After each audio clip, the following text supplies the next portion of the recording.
오늘 우리에게 주시는 하나님 아버지의 말씀은 야고보서 5장 1절에서 6절 말씀입니다. 야고보서 5장 1절에서 6절까지 제가 봉독해 드리겠습니다.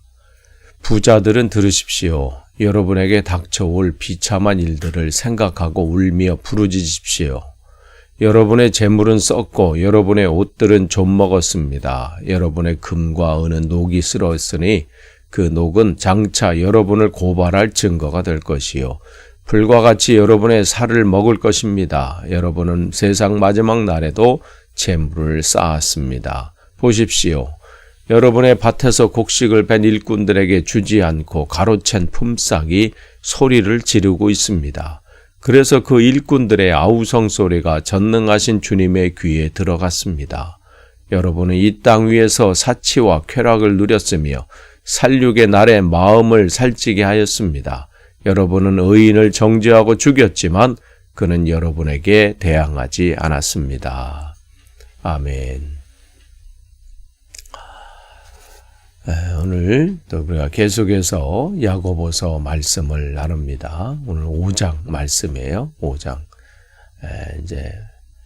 이제 마지막 야고보서에서 마지막 장인데 5장 말씀 통해서 또 하나님의 크신 은혜가 여러분에게 임하길 원합니다.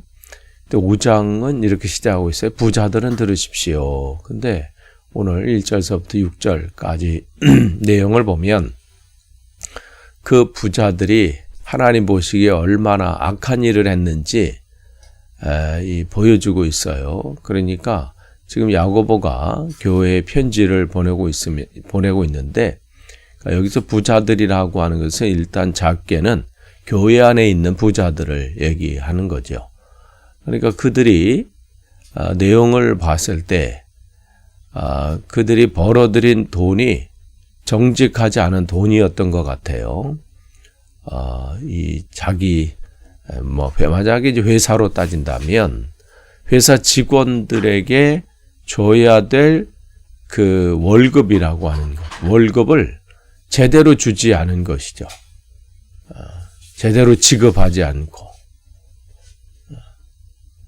말로는 이렇게 해서 여러 가지 상황을 통해서 어떻게 하면 적게 주려고 했던 것, 그건 이때뿐만이었겠어요. 요즘 시대도 그렇고 어떻게 하면 적게 주려고 했던 그런 부분들이 있죠. 그러니까 제대로 지급하지 않고 또 예전에는 저 사람이 불법 체류자라고 하는 꼬투리를 잡아가지고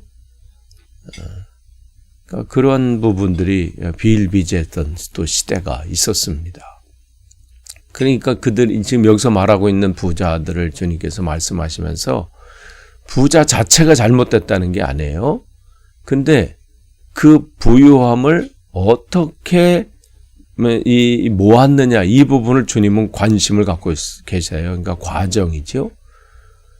성경에 보면 부자들이 있어요. 아브라함도 그랬고요.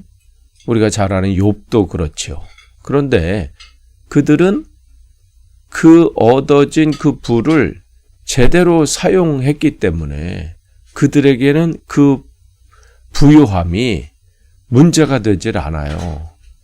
그런데 지금 여기서 말하고 있는 그 부자라고 하는 것은 그들이 모았던 그 부유함이 정직함과는 상관없고 정의와는 상관이 없는 그런 부분들인 것이죠. 그러면서 그들을 책망하시는데 왜 그러냐면 그들이 2절 보시면 여러분의 재물은 썩고 여러분의 옷들은 좀 먹었습니다. 모으기는 참 잘 모았는데 너무 하다 보니까 그 식량들이 어떻게 보면 썩게 돼버리는 거죠. 그 얘기는 뭐냐면 나누지 않았다는 증거예요. 썩을 정도로. 그러니까 하나님께서는 그 부유함이 문제가 아니라 그렇게 채워준 그 부유함, 하나님께서 허락해 주시고 했던 그 부유함을 나누지 않는 부분을 지금 책망하고 계시는 것이죠. 우리에게 많은 부분들로 하나님께서 허락해 주십니다.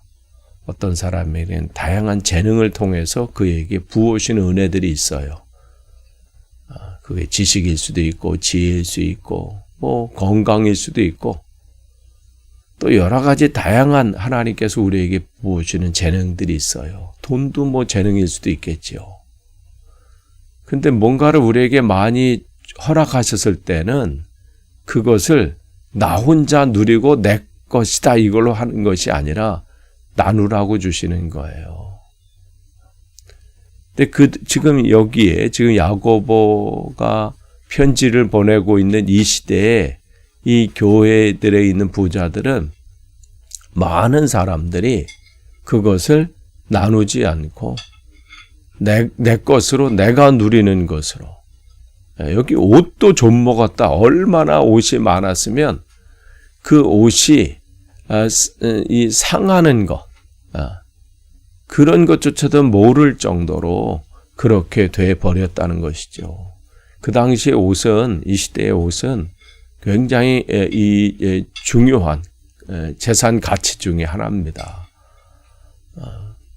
그렇기 때문에 그것은 가난한 사람들에게는 추위를 피할 수 있는 이불 역할도 했고 다양한 그렇기 때문에 옷을 저당 잡혀도 해가 지기 전에 나눠주라 이렇게 할 정도로 중요한 것인데 그 옷이 지금 좀 먹을 정도로 그냥 넘쳐나는 거예요. 그런데 나누지 않는 것이죠.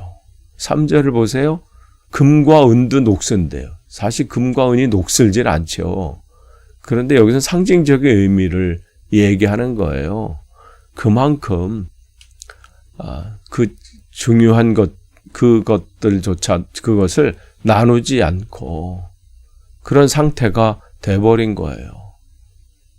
그러면서 그것이 뭐라고 하냐면 마지막 때 심판할 때 그 녹시, 은과 금에 쓴 그 녹시 그 부자들을 고발하는 증거가 된다는 것이죠.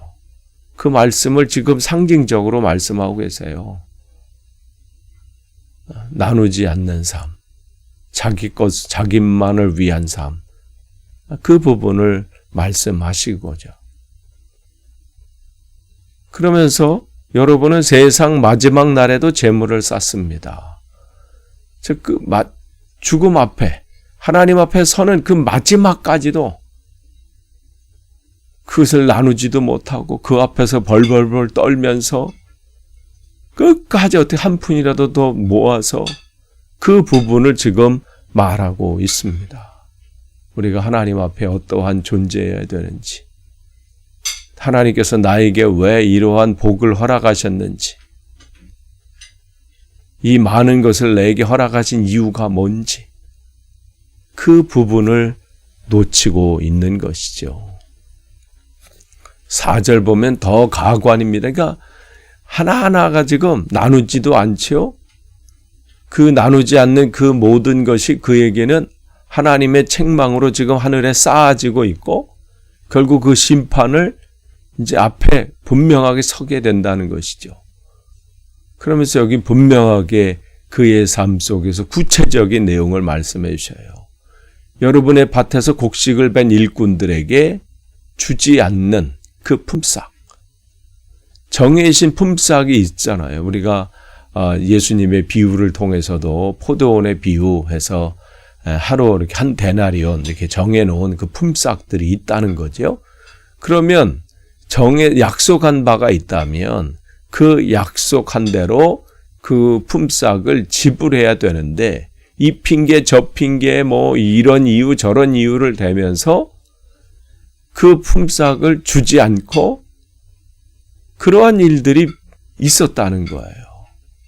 그런데 그렇게 받지 못한 자기의 월급을 받지 못하고 그게 한 달이 되고 두 달이 되고 세 달이 되고 그렇게 해서 또 소송하고 막 이런 일들이 있잖아요. 호소해도 이때는 들어주지 않는 거야. 부자들 편이야. 그 판단을 내려 뭐만 하면 뭐라고 해? 그럴 만한 이유가 있겠지. 그러잖아요. 계엄을 베풀어 했으면 그럴 만한 이유가 있겠. 어떤 일들 중에는요, 해서는 안 될 일이 있는 거예요. 아무리 저쪽에서 나를 힘들게 하고 저 사람이 나의 마음을 상하게 하고 저 상황이 나를 힘들게 하는 상황이 있어도 해야 될 일이 있고 하지 말아야 될 그 구분이 있거든요. 근데 여기서는 하루 종일 매일매일 한 달의 삶을 통해서 그 떼약볕에서 그 고된 일을 한 그 사람에게 그 품삯을 주지 않는다는 것은 해서는 안 될 일이라는 거예요. 근데 그 해서는 안 될 일을 너무 쉽게 하는 거죠. 근데 그 당시에 이들이 어디 가서 하소연할 수가 없어요. 그걸 들어줄 사람조차도 없는 것이죠. 그러한 시대예요. 그런데 성경은 뭐라고 말씀하십니까? 일꾼들의 아우성 소리가 전능하신 주님의 귀에 들어갔다. 요즘 시대도 사실 가난하고 연약한 사람들의 소리가 제대로 이 반영이 되나요? 무시당하기 일쑤고. 그건 너네들이 알아서 해. 요즘같이 이렇게 법이 발달한 시대에도 참 그 문제가 이렇게 처리되는데 정말 시간이 오래 걸리고 또 그렇게 사람들에게 급한 문제로 다가가지 않죠. 이 시대는 뭐 오죽하겠어요? 그런데 우리의 위로의 말씀이 있지요. 전능하신 주님께서 들으신다. 얼마나 억울하겠어요. 억울해도 하소연할 데도 없고 들어주는 사람도 없고. 그러니까 지금 그러한 상황이가 얼마나 억울하면 밤새 이 사람들이 제대로 잠을 자겠어요? 내 아이들의 억울한 죽음을 좀 제대로 알려달라. 왜 이러한 사건이 일어났는지 좀 해달라. 그래도 그게 쉽게 되나요? 그런 상황들이잖아요. 그런데 반면에 그렇게 힘들게 한 그 사람들은 사치와 쾌락을 누리고 살육의 날의 마음을 살찌게 했다. 그렇게 자기 권력으로, 자기 돈으로, 자기 지위로 그렇게 사람들 힘들게 하고 고통스럽게 하고 피눈물 흘리게 하고 자기들은 어떻게 해요? 마음을 살찌게 했다라는 것은 하나님으로 마음을 채우고 늘 겸손하게 그렇게 나아가야 되는데 세상 것으로 그냥 거기에 채워버리는 거예요. 부정과 부패로 살육의 날에 도살의 날에 죽음이 앞에 오는데 심판의 날이 가까우는데 그것은 깨닫지 못하고 정말 중요한 것이 무엇인지 심판 앞에 주님 앞에 서게 되면 다 놓고 갈 이 쓸데없는 것, 쓰잘데없는 것 그것을 움켜잡으려고 그것을 어떻게 하면 더 하려고 그렇게 아둥바둥 진짜 중요한 것을 준비하지 못하는 거예요. 그 부분을 말씀하시는 거죠. 그러면서 여러분은 의인을 정죄하고 죽였지만 여기 여러분은 부자들을 말하는 것이죠. 하나님이 맡겨주신 그 재물들, 그 달란트들, 재능들 그것을 제대로 사용하지 않은 사람들. 그러니까 우리는 나에게 뭔가를 하나님께서 맡겨주신 것들이 있어요. 그 부분을 제대로 사용하지 못하고 나만을 위해서, 내 가족만을 위해서, 내 편만을 위해서 사용한 그 사람들. 그런데 오히려 그 사람들이 의인들을 정죄하고 죽였지만 하나님 말씀대로 살려고 지금 이 야고보가 교회 안에서 이러한 일들이 있었던 거예요. 정말 힘들고 가난하고 어렵지만 정말 하나님 말씀대로 살려고 또 하루 벌어서 그 벌은 것에서 얼마를 또 하나님 앞에 하나님 나라를 위해 확장해서 사용하고 그 일들을 감당하고 있는 그 사람들.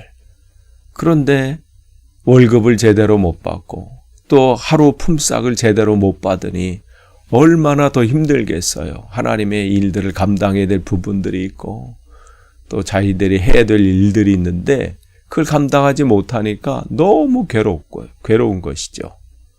그러니까 지금 그 부분을 이렇게 표현하고 있는 거예요. 의인들을 정죄하고 죽였다. 또 그들은 여러분에게 대항하지 않았다. 할 수가 없는 거예요.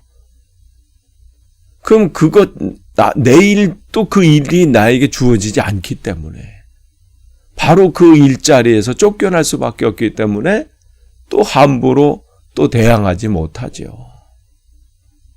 그런 상황이 되는 거예요. 이때 무슨 노조를 생각하겠어요? 이때 뭐 누굴 가서 하소연하겠어요? 그러니까 주님만이 기억하고 계신다는 거예요. 그러니까 하나님께서 야고보를 통해서 우리에게 맡겨진 그 일들을 그게 재물이 됐든 재능이 됐든 뭐 건강이 됐든 우리에게 맡기신 것들을 내가 어떻게 잘 사용해야 되느냐를 지금 말씀해 주고 계시는 거예요. 그건 흘려보내게 해야 되는 거예요. 나누는 것이에요. 그것을 통해 섬기는 거예요. 그래서 하나님께서 우리에게 그 일을 감당하라고 맡겨주신 겁니다. 여러분에게 뭔가 하나님이 허락해 주신 재능이 있습니까? 그것은 하나님께서 우리에게 뭔가를 감당하라고 하는 사명입니다.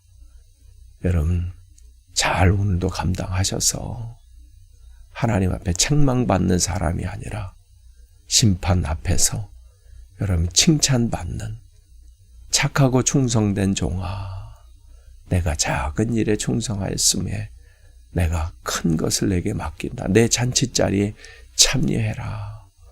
이러한 축복의 말씀을 듣는 우리 모두가 되기를 축복합니다. 기도하겠습니다. 하나님, 오늘도 주님께서 주신 말씀 앞에 우리를 되돌아봅니다. 하나님께서 맡겨주신 것, 나는 지금 잘 사용하고 있습니까? 그것을 움켜쥐고 벌벌 떨고 있는 것은 아닙니까? 나를 위해서 사용해도 부족하다고 생각하고 있는 것은 아닙니까? 주님, 책망받는 인생이 되지 않고 주님의 칭찬받는 인생이 되기를 소망합니다. 오늘도 그런 하루 되도록 인도해 주옵소서. 예수님의 이름으로 기도합니다. 아멘.